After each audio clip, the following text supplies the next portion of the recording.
नमस्कार दोस्तों, आपका स्वागत है कहानी घर में। मैं आपका होस्ट संकेत लाया हूं एक बेहद रोमांचक और रहस्यमयी कहानी, द वैली ऑफ फियर। इस कहानी के लेखक हैं मशहूर ब्रिटिश लेखक सर आर्थर कॉनन डॉयल, जिन्होंने अपने अमरपात्र शर्लॉक होम्स के माध्यम से जासूसी साहित्य में नई जान डाल दी। सर आर्थर कॉनन डॉयल ने 1887 में पहली बार शर्लॉक होम्स को अपनी कहानी अ स्टडी इन स्कारलेट के जरिए दुनिया के सामने पेश किया था।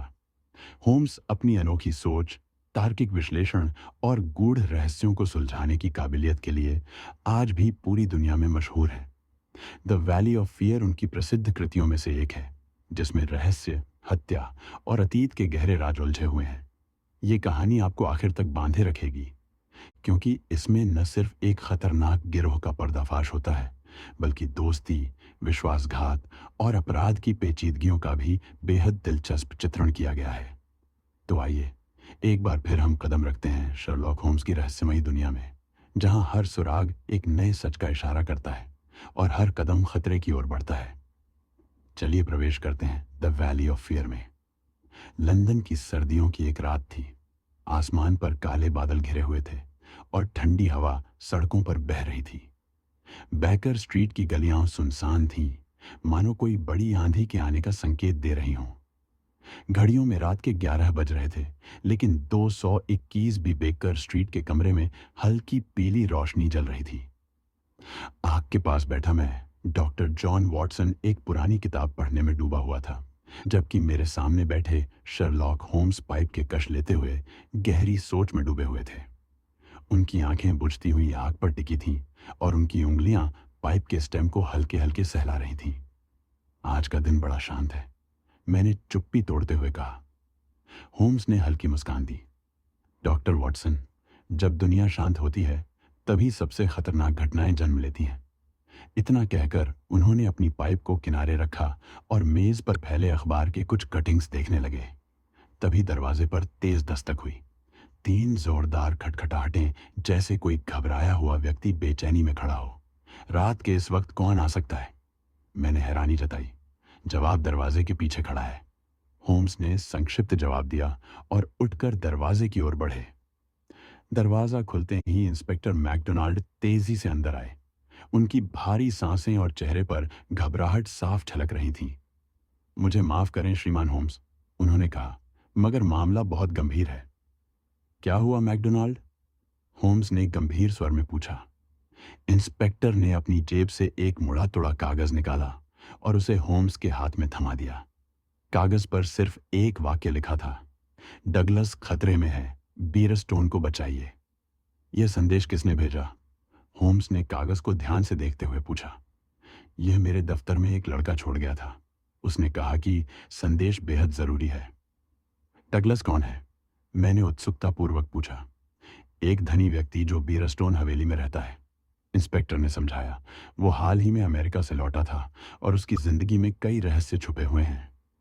हम होम्स ने गहरी सोच में कहा, हमें तुरंत बीरस्टोन के लिए निकलना चाहिए।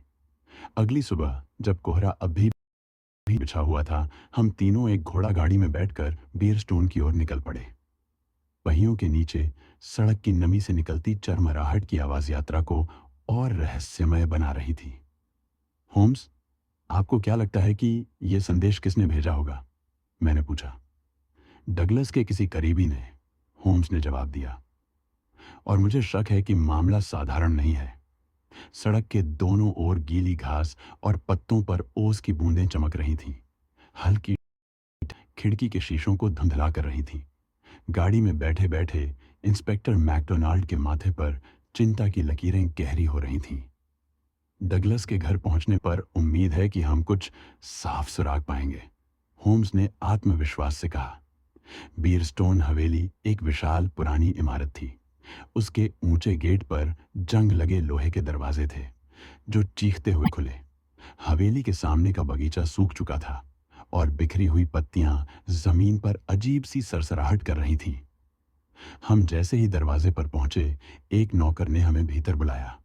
हवेली के अंदर एक भारी भरकम सन्नाटा पसरा हुआ था। मिस्टर डगलस कहाँ हैं? इंस्पेक्टर ने पूछा। ऊपर के कमरे में। नौकर ने कांपती आवाज में कहा। मगर मगर क्या? होम्स ने आंखें संकीर्ण करते हुए पूछा। मगर वो मारे जा चुके हैं। डगलस का शव ऊपर के कमरे में पड़ा था। उनका चेहरा डरावनी स्थिति में जम चुका था। उनके सिर पर गहरे घाव का निशान था और उनके बगल में एक अजीब सा हथौड़ा पड़ा था जिस पर खून के धब्बे थे। कमरे की खिड़की आधी खुली थी जिससे बाहर की ठंडी हवा अंदर आ रही थी। खून की कुछ बूंदें खिड़की के पास भी थीं। यह हत्या एक साधारण घटना नहीं है, होम्स ने शव का निरीक्षण करते हुए कहा। तो क्या यह डकैती का मामला है? मैंने पूछा। नहीं, यह हत्या सोची समझी साजिश है, होम्स ने कहा। उनकी आंखें चमक उठीं। कमरे के कोने में एक मेज पर धूल से सनी हुई एक डायरी पड़ी थी। होम्स ने उसे ध्यान से उठाया और उसके पन्ने पलटने लगे। अचानक होम्स के चेहरे पर गंभीरता छा गई। उन्होंने डायरी का एक पन्ना मेरी ओर बढ़ाया। उस पर लाल स्याही से सिर्फ एक शब्द लिखा था, वेंजेंस, मैकडोनाल्ड। होम्स ने दृढ़ स्वर में कहा, यह मामला जितना दिखता है उससे कहीं ज्यादा पेचीदा है। हमें बहुत सावधान रहना होगा। बीयरस्टोन हवेली के उस ठंडे कमरे में हवा अब भी भारी थी। खून की गंध दीवारों में समा गई थी और कमरे में पसरा सन्नाटा भयावह महसूस हो रहा था। डगलस का शव अब भी जमीन पर पड़ा था। उनके चेहरे पर जमी हुई घबराहट साफ बता रही थी कि उन्होंने मौत को अपनी आंखों के सामने आते देखा था। शर्लॉक होम्स ध्यान से हर चीज का निरीक्षण कर रहे थे। उनकी पैनी नजरें कभी खिड़की के पास के खून के धब्बों पर जाती तो कभी कमरे में पड़े हथौड़े पर टिक जाती। डॉक्टर वॉटसन, उन्होंने कहा, इस खून के धब्बे को देखिए। क्या आपको कुछ अजीब नहीं लगता? मैंने झुककर निरीक्षण किया। खून की बूंदें जमीन पर इधर उधर बिखरी थीं, पर एक लकीर खिड़की के पास जाकर रुक जाती थी, मानो कोई यहां तक खून के साथ घिसटता हुआ आया हो। मैंने कहा, ठीक कहा। होम्स ने सिर हिलाया। मगर ये देखिए, खून के धब्बे सिर्फ भीतर की तरफ हैं, बाहर नहीं। मतलब कोई बाहर से अंदर नहीं आया, बल्कि बल्कि कातिल यहीं कमरे में था, होम्स ने निष्कर्ष निकाला। होम्स खिड़की के पास गए और चौखट पर उंगलियां फिराते हुए बोले, यहां देखिए, किसी ने बहुत हल्के हाथ से कीचड़ के निशान छोड़े हैं। तो क्या कातिल खिड़की से बाहर कूदकर भागा था? इंस्पेक्टर मैकडोनाल्ड ने पूछा। नहीं, होम्स ने गंभीर स्वर में कहा, यह निशान बाहर से अंदर आने के नहीं है। मतलब मतलब कातिल कमरे में पहले से छुपा हुआ था। नीचे के कमरे में नौकर एमिस कंबल में खुद को लपेटे बैठा था। उसकी आंखों में डर साफ झलक रहा था। कल रात क्या हुआ था? होम्स ने पूछा। रात के करीब 9 बजे मैं खाना परोसने के बाद अपने कमरे में चला गया था। फिर आधी रात को एक जोरदार आवाज सुनाई दी, जैसे कोई भारी चीज गिर गई हो। मैं ऊपर भागा तो मिस्टर डगलस पहले ही मर चुके थे और खिड़की खुली हुई थी। क्या आपने किसी अजनबी को घर के आसपास देखा? नहीं सर। और क्या डगलस साहब के कोई दुश्मन थे? एमिस ने सिर हिलाया। नहीं, मगर उन्होंने कई बार कहा था कि कोई उनका पीछा कर रहा है। कोई नाम बताया था? हाँ, उन्होंने एक बार मैकगिंटी का नाम लिया था। मैकगिंटी? होम्स ने दोहराया। उनकी भौहें सिकुड़ गईं। यह नाम मैं पहले भी सुन चुका हूं। हम वापस डगलस के कमरे में पहुंचे। होम्स ने डगलस की अलमारी खोली। उसमें कुछ पुराने कपड़े और एक तिजोरी थी। वॉटसन, कृपया इस तिजोरी को गौर से देखिए। मैंने ध्यान दिया। तिजोरी का दरवाजा अध खुला था और अंदर से कुछ कागज फटे हुए थे।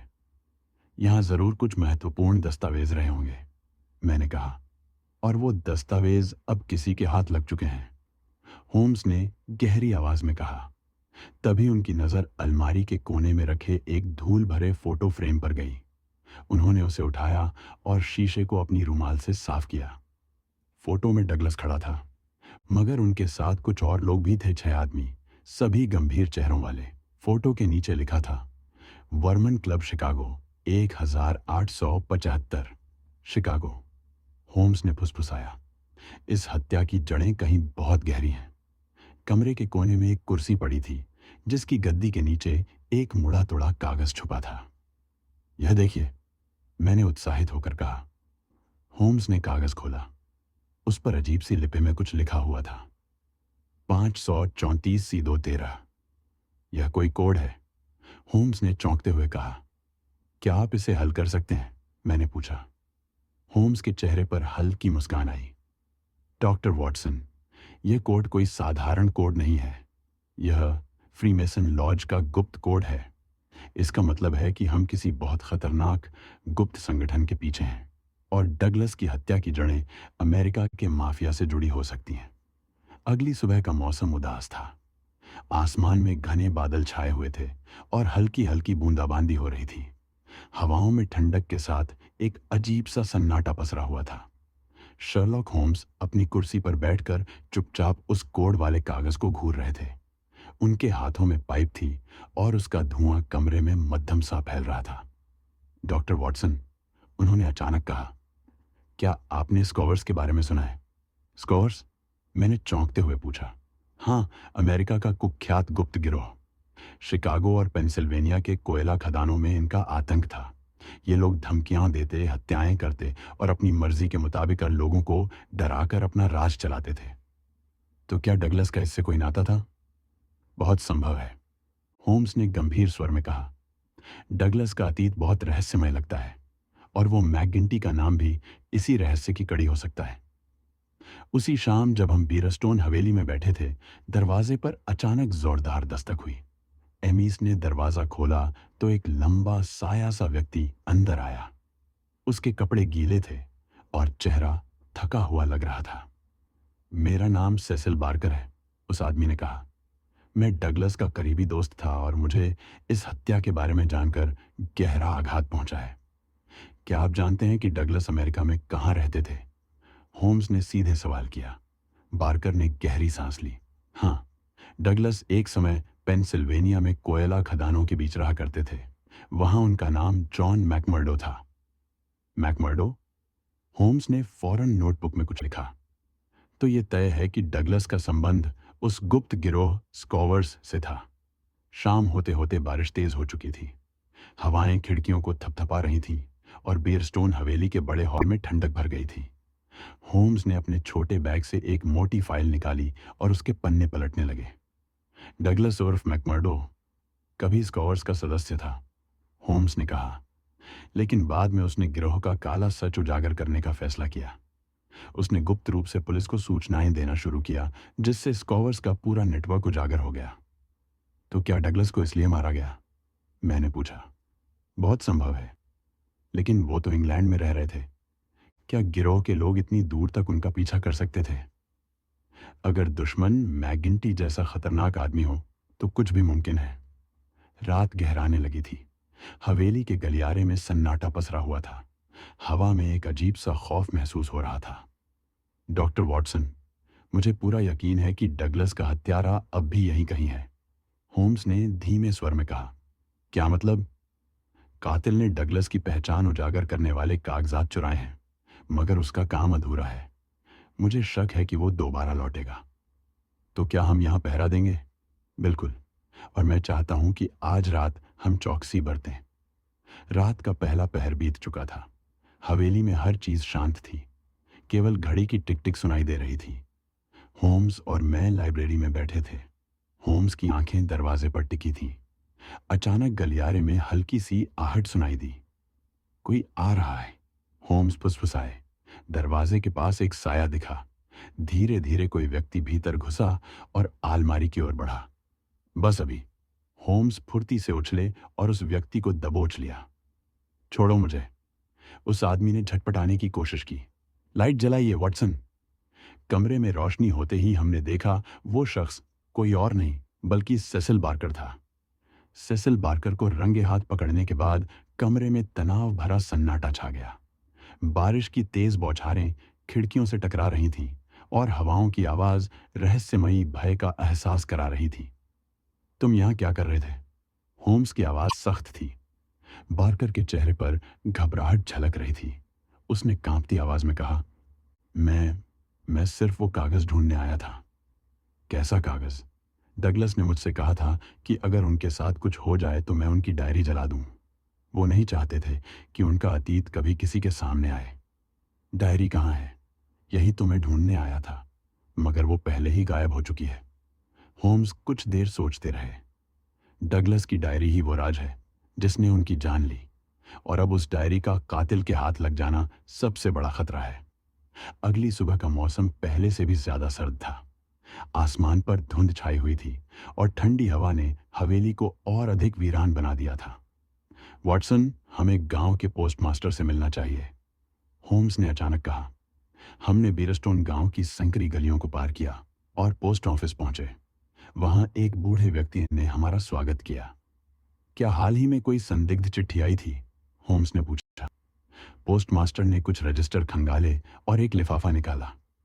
यह चिट्ठी डगलस साहब के नाम आई थी, लेकिन भेजने वाले का नाम नहीं लिखा था। होम्स ने लिफाफा खोलकर पढ़ना शुरू किया। तुम्हें लगता है कि तुम हमसे भाग सकते हो मैकमर्डो? तुम्हारा समय खत्म हो चुका है, जेम। जे.एम. मैंने चौंकते हुए कहा। मैकगिंटी। होम्स के चेहरे पर गंभीरता थी। अब साफ है कि डगलस का पीछा अमेरिका से लेकर इंग्लैंड तक किया गया। उस शाम हवेली लौटते ही होम्स ने सीधा डगलस के अध्ययन कक्ष का रुख किया। उन्होंने हर दराज, हर अलमारी को बारीकी से टटोला। अचानक उनकी नजर फायरप्लेस में जले हुए कागज के कुछ टुकड़ों पर पड़ी। ये देखिए, होम्स ने चिमटी से राख से भरा टुकड़ा उठाया। मैंने देखा, कागज का एक हिस्सा अब भी सलामत था। उस पर कुछ शब्द पढ़े जा सकते थे। स्कॉवर्स, मैकगिंटी, मौत का खतरा। डगलस को पता था कि उसकी जान को खतरा है।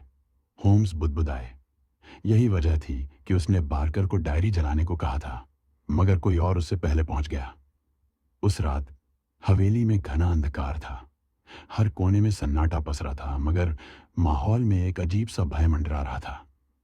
वॉटसन, होम्स ने धीरे से कहा, मुझे यकीन है कि कातिल अब भी आसपास ही है, और हो सकता है कि आज रात वो फिर से हमला करे। हम दोनों अपनी अपनी जगह संभाल कर छिप गए। होम्स के हाथ में रिवॉल्वर थी और मेरी नजर दरवाजे पर टिकी थी। रात के करीब 2 बजे हल्की आहट सुनाई दी। कोई दबे पांव सीढ़ियों से ऊपर चढ़ रहा था। फिर अचानक खिड़की का शीशा खड़खड़ाया। यही है वो, होम्स फुसफुसाए। खिड़की का पल्ला धीरे से खुला और एक लंबा चौड़ा आदमी भीतर घुसा। उसके हाथ में चमकती हुई रिवॉल्वर थी। अब हिलो मत।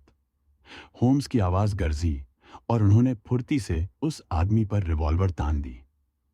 वो आदमी चौंक कर पीछे हटने लगा, मगर तभी इंस्पेक्टर मैकडोनाल्ड कमरे में दाखिल हुए और उस शख्स को धर दबोचा। ये कौन है? मैंने पूछा। इंस्पेक्टर ने उस आदमी का चेहरा रोशनी में किया। उसकी घनी मूंछें और डरावनी आंखें देखकर मैं सिहर उठा। यह है जैक मैकगिंटी, होम्स बोले। डगलस को मारने वाला यही है। मैंने उसे खत्म किया क्योंकि उसने स्कॉवर्स के राज पुलिस को बताए थे। मैकगिंटी गुर्राया। उसने हमें धोखा दिया। उसे मरना ही था। तुमने कैसे पता लगाया कि डगलस इंग्लैंड में है? होम्स ने पूछा। उसकी तस्वीर हमारे एक आदमी को अखबार में दिखी थी, मैकगिंटी ने जवाब दिया। फिर मैंने पीछा करते करते उसे खोज निकाला। मैकगिंटी की गिरफ्तारी के बाद मामला लगभग सुलझ चुका था, मगर एक सवाल अब भी बाकी था। डगलस की डायरी कहाँ गई? डायरी? होम्स मुस्कुराए। डायरी कभी खोई ही नहीं थी। उन्होंने धीरे से फायरप्लेस के ऊपर लगी तस्वीर के फ्रेम को हटाया। उसके पीछे एक छुपी हुई अलमारी थी जिसमें डगलस की डायरी सुरक्षित रखी थी। डगलस जानता था कि मैकगिंटी उसका पीछा कर रहा है, होम्स ने समझाया। इसलिए उसने अपनी सबसे अहम चीज को सबसे सुरक्षित जगह पर छुपा दिया था। डगलस का अंतिम संस्कार शांति से हुआ। बीरस्टोन गांव के लोगों ने उसे सम्मान के साथ विदा किया। रास्ते में लौटते वक्त होम्स खिड़की से बाहर देख रहे थे।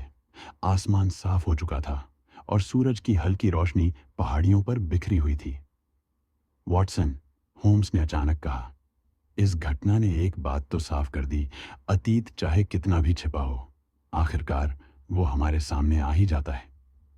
सच कहा, मैंने सहमति में सिर हिलाया। हमारी गाड़ी कंकरीले सड़क पर धीरे धीरे आगे बढ़ती रही। दोस्तों, ये थी द वैली ऑफ फियर की रहस्यमयी कहानी, जिसमें एक खतरनाक गिरोह, छल कपट और अतीत के डरावने सच ने सबको चौंका दिया। क्या आपको लगा कि डगलस को अपना अतीत छुपाकर सही करना चाहिए था? ये सच का सामना ही एकमात्र रास्ता है। अपनी राय कमेंट में ज़रूर बताइए। अगर आपको ये कहानी पसंद आई हो तो कृपया हमारे चैनल कहानी घर को लाइक, शेयर और सब्सक्राइब ज़रूर करें। मैं संकेत जल्दी ही एक और दिलचस्प कहानी के साथ वापस लौटूंगा। तब तक के लिए अलविदा।